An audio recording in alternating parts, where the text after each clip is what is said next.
सत्यम recording studio खोरी पाकर। Music by Sukesh राय।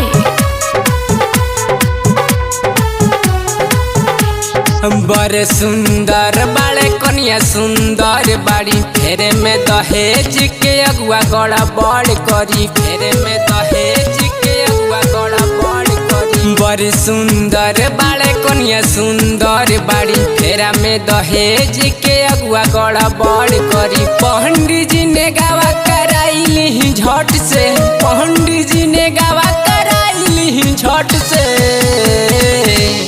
दुल्हा को हो बर करी अगुआ बाहर करी, दुल्हा को हो बर करी अगुआ बाहर करी। चली समियाना में नाच रात भर करी, चली समियाना में नाच रात भर करी, नाच रात भर करी।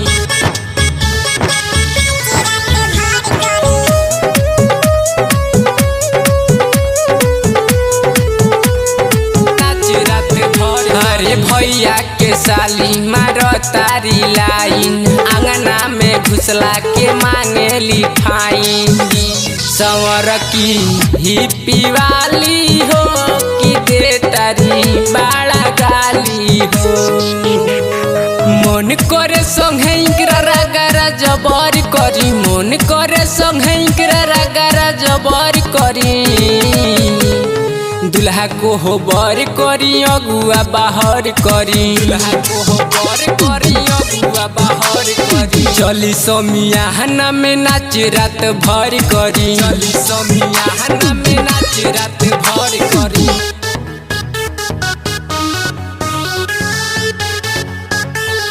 नाच रात भर करी।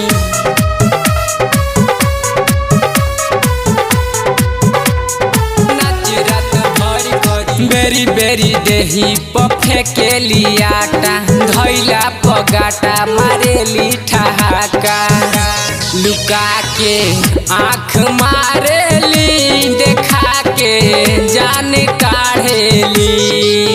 अरे फीलिंग कर दिल में सतेंद्र के असर करी, फीलिंग कर दिल में सतेंद्र के असर करी।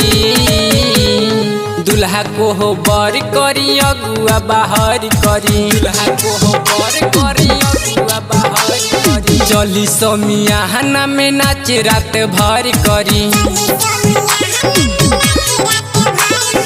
बड़े सुंदर बाड़े कन्या सुंदर बाड़ी, फेरा में दहेज के अगुआ गड़ा बड़ करी। पंडित जी ने गावा कराइली झट से, पंडित जी ने गावा कराइली झट से।